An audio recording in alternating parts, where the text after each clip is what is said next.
Magandang araw sa ating lahat. Muli na naman nagbabalik ang lingkod Ron Dinos TV. Itong balita ngayon trending at usap-usapan sa mundo ng social media. Ito nagtrending itong mga kababayan kahapon dahil isang pulis ang di umano'y inutusan ni Congressman Dan Fernandez.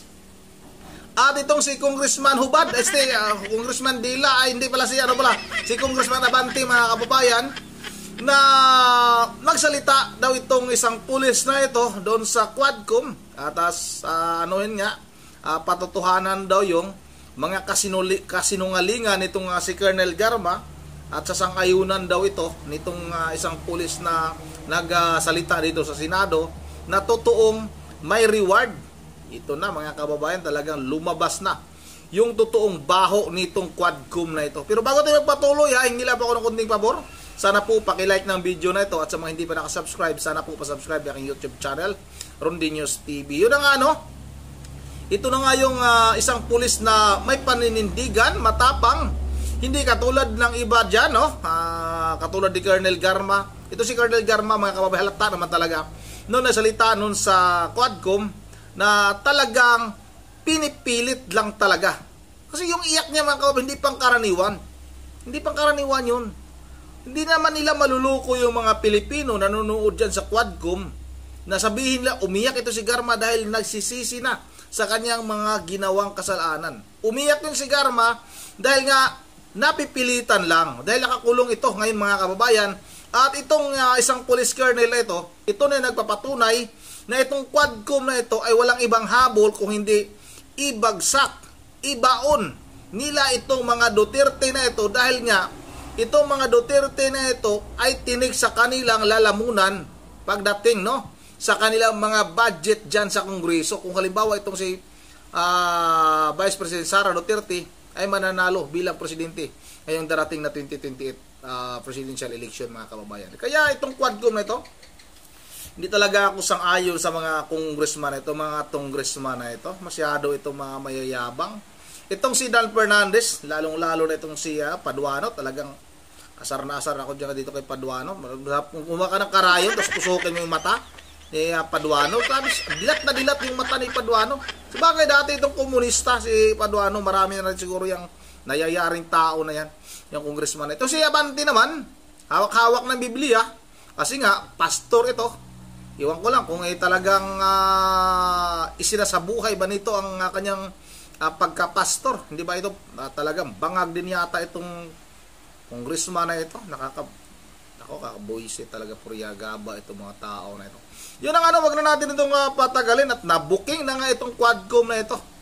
Nabuking na dahil sa isang colonel na gusto nga nila na sumagot doon sa Quadcom, at sasang-ayon daw kay Colonel Garma na mayroon nga daw reward sa mga nangyayaring, alam nyo na, mga kababayan. Di ko na babanggitin kasi laging nagdidilaw yung yung video ko dahil nga sa mga salitang ayaw ni YouTube, mga kababayan. Masyadong mahigpit si Whitey sa salita na yan, mga kababayan. Ito na, sabay-sabay na natin ito panoorin.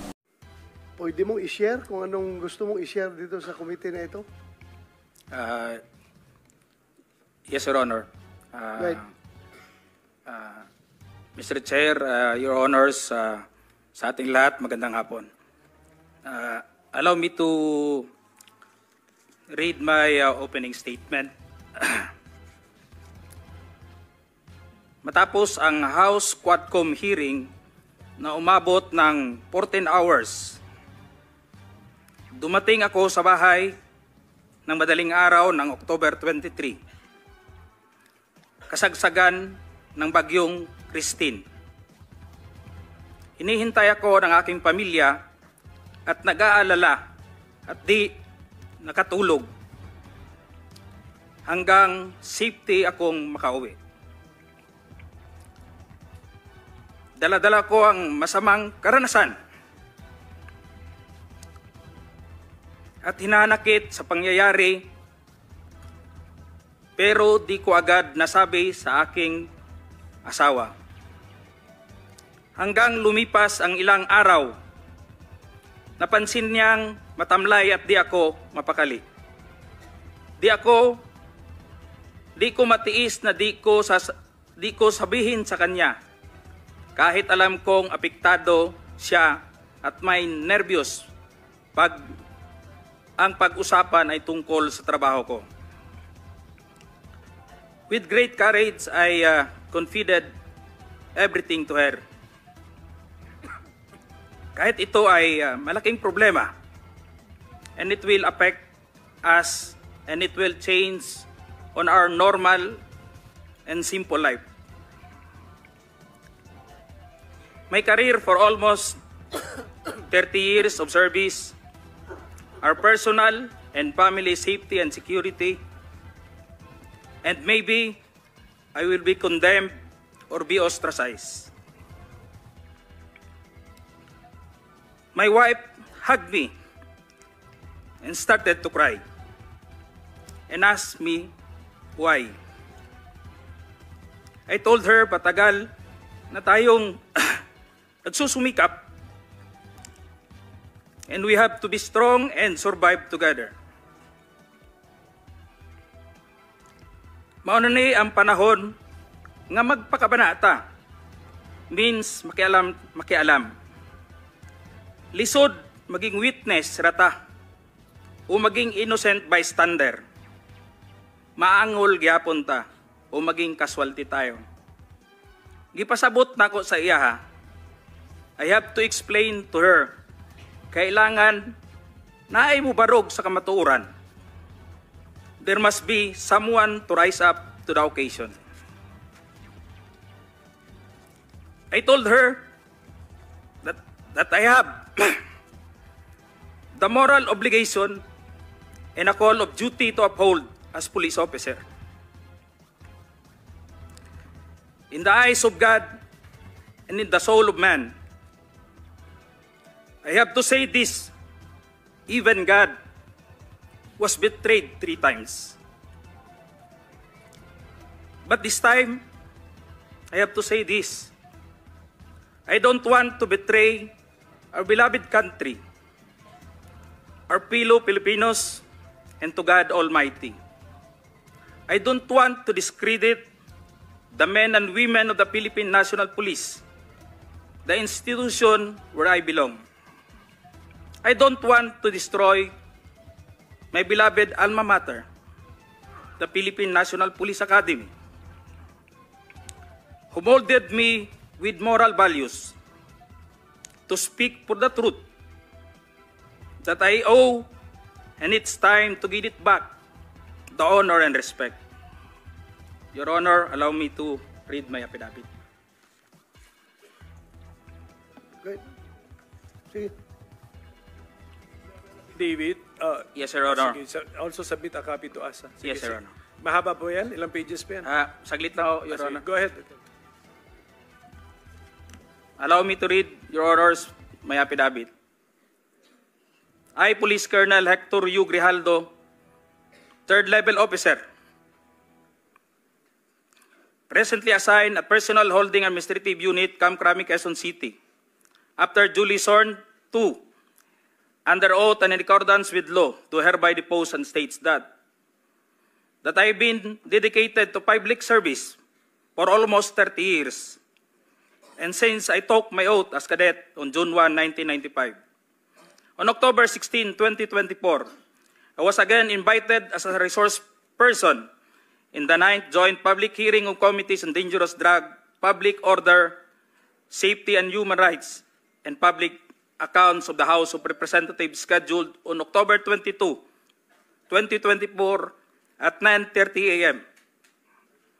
I, together with other invited PNP personnel, attended the joint hearing in the House of Representatives.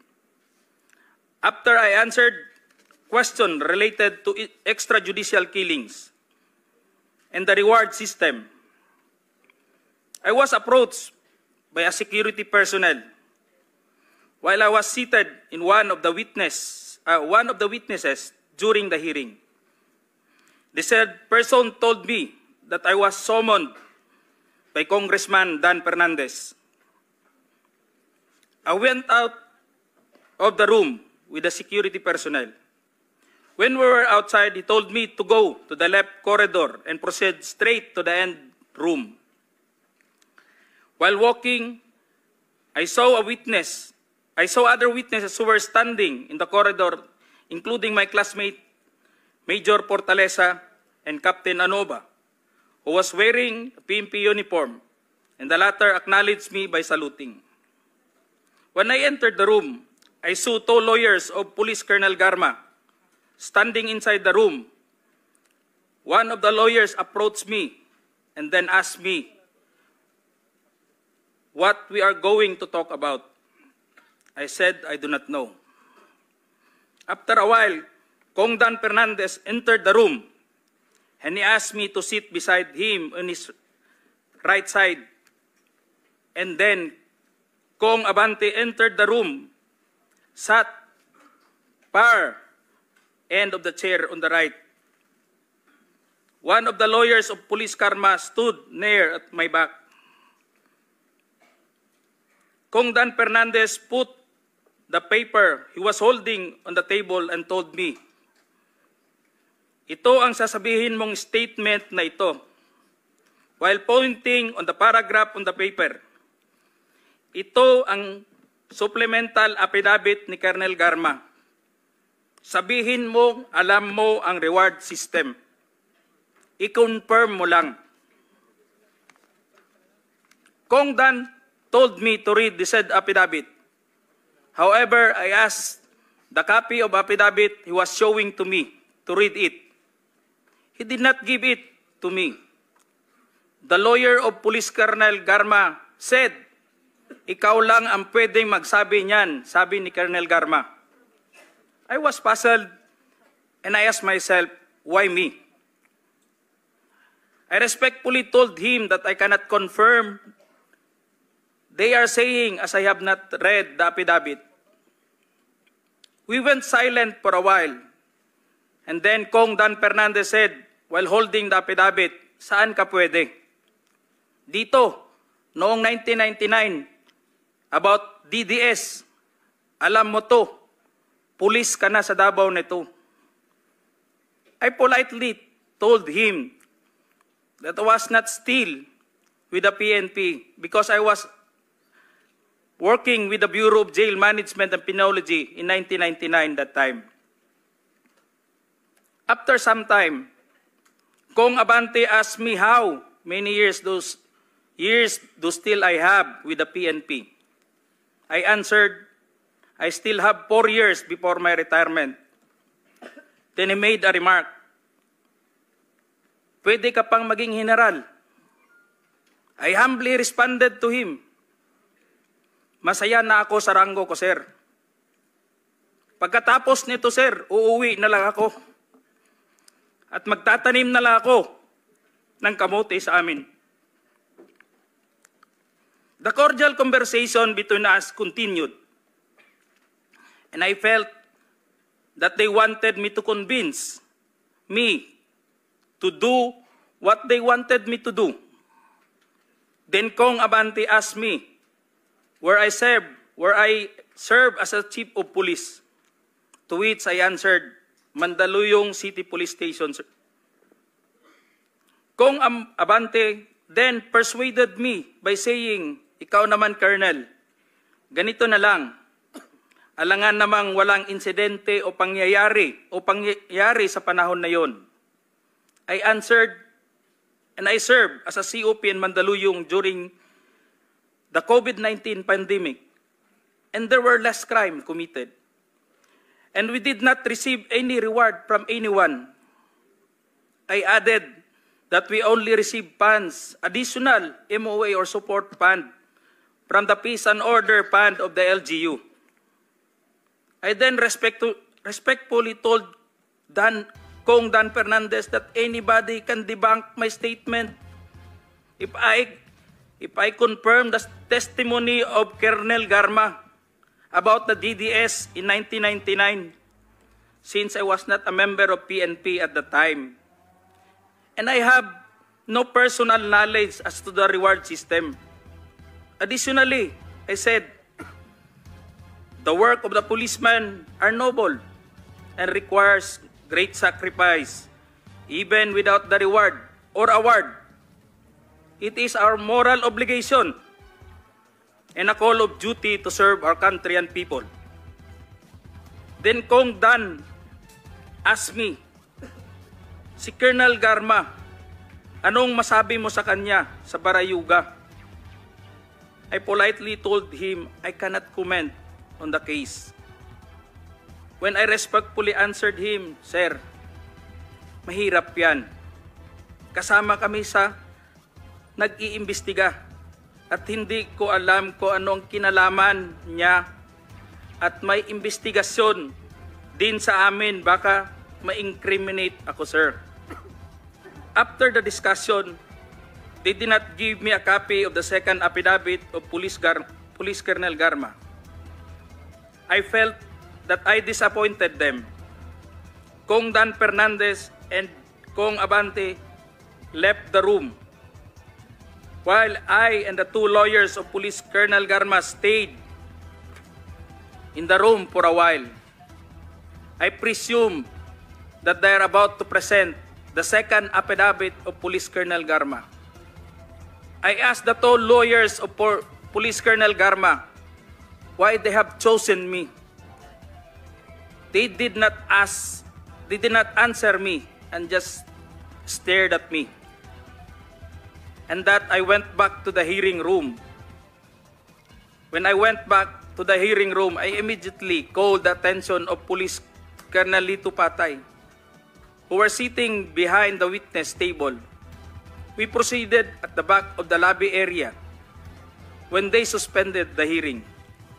I confided and discussed to him what happened in the room with Kong Dan Fernandez and Kong Abante and the two lawyers of Police Colonel Garma. That's all, Mr. Chair. Thank you, Colonel Grijaldo. What motivated you to speak before this committee?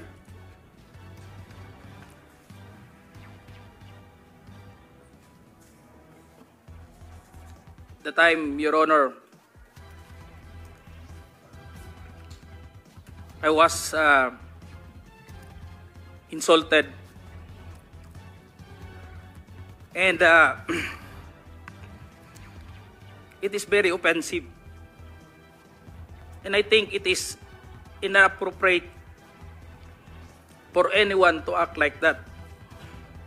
Meaning, you feel that you are being coached to make that statement? Yes, Your Honor. I feel I be corrupted to make that statement, Your Honor. Bakit? Just because that time, habang nag-uusap-usap, habang nagkakaroon ng deliberation doon sa hearing, Your Honor, hindi ko alam kung may present nila si Colonel Garma that time, Your Honor, na mag-ano nung second supplemental, ay yung supplemental affidavit niya. So do you feel harassed? Did you feel harassed? It's an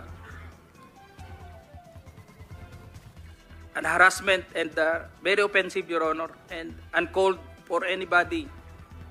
That time, I was wearing my uniform You're wearing your as uniform police officer. and you are being told to lie. Parang Am I correct? gusto nilang magsisinungaling po ako, Your Honor. So, Colonel Grijaldo, I would like to thank you for your courage. I'm sure maraming police ngayon nanonood, and if you have observed, mabuti na nagsalita ka, dahil if you have observed the way they are treating policemen in the Quadcom, it's very hard. I feel them. I feel them. Because naging police din ako. Kapag sasabihan ka lang, answer yes or no. You can only answer yes or no. You're not allowed to explain yourself. So, para bang you are being deprived. You are being deprived of your right to explain yourself.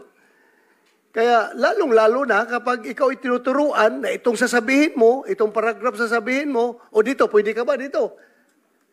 So, that's very inappropriate and it's very irregular for a lawmaker making an investigation in aid of legislation to make that kind of approach to a resource person na parang pinipilit na itong sabihin mo, iko-coach ka, ito, pwede ka ba dito? Parang lumalabas na meron talaga silang preconceived na goal na kung anong dapat lang ma-hit dito, kaya ginaguide yung magiging statement mo. Am I correct? Yes, Your Honor. So ngayon, Mr. Chairman, kung nakikinig yun ang Philippine National Police, lalong-lalo na yung liderato ng Philippine National Police, I don't know what's his reaction with the statement of Grijaldo, because Colonel Grijaldo is just, I congratulate him for being so courageous enough to speak up for the truth in behalf of all the policemen na parang winawalang hiya sa mga tao na dapat hindi magwalang hiya sa inyo. Kung nakikinig yun ang CPNP, I hope this is your person, this is your man. Dapat dipinsahan ninyo ito. Huwag ninyo itong ilagay sa itong tao na ito. Because he's standing for the PNP. Na dapat hindi ganun ang treatment ng mga resource person pagdating sa investigation. Kasi parang ang baba ng tingin sa inyo, nag-iimbestiga sa inyo. Yun lang ang nakikita ko, masyadong mababa. Yun ang itong pulis na ito, may paninindigan ito, hindi basta-bastang madiktahan. Grabe naman itong mga congressman na ito, pati pulis. Ay gusto ba namang turuan ng kasinungalingan? Hoy, Congressman Dan Fernandez! Congressman Pastor ka pa naman. Sarap mong pingutin, Pastor ka. Pastor, Congressman Atras Abante. Dinidiktahan niyo yung pulis, no? Gusto niyo pang gawing sinungaling. Ngayon, yari kayo ngayon. Sana nga mga kababayan, may patawag din yung abogado ni Garma para naman may backup ito, no? Itong isang pulis na ito para naman talaga mapatunayan na talagang itong si na natin itong mga kababayan, anong tawag nito? Asahan na natin na itong si Congressman Abante at itong si Congressman Kung Fernandez ay pasinungalingan itong sinasabi nitong pulis na gusto nilang magsinungaling at yun na nga patutuhanan daw yung mga sinasabi nitong si Colonel Garma na may reward system, pero hindi nga sinunod niya mga kababayan dahil hindi kaya ng kanyang konsensya, dahil itong pulis na ito ay may paninindigan mga kababayan. Hindi katulad ng mga congressman na yan. Mga congressman kayo, talaga namang nakagigil kayo. Tigil niyo yung quadcom nyo dyan. Walang mangyayari sa quadcom nyo na yan. Gumagastos lang kayo ng napakalaking halaga. Magkano ba sabi ni Congressman Pulong Duterte? Magkano? Bawat isang congressman, bawat hearing dyan sa kongreso, magkano. Yun ang dito lang muna. Once again, this is Ronde TV mo. Ingat ang lahat. Shout out lang sa lahat. Maraming salamat sa patuloy na suporta. Once again, this is Ronde TV mo. Ingat ang lahat. God bless bawat isa sa atin.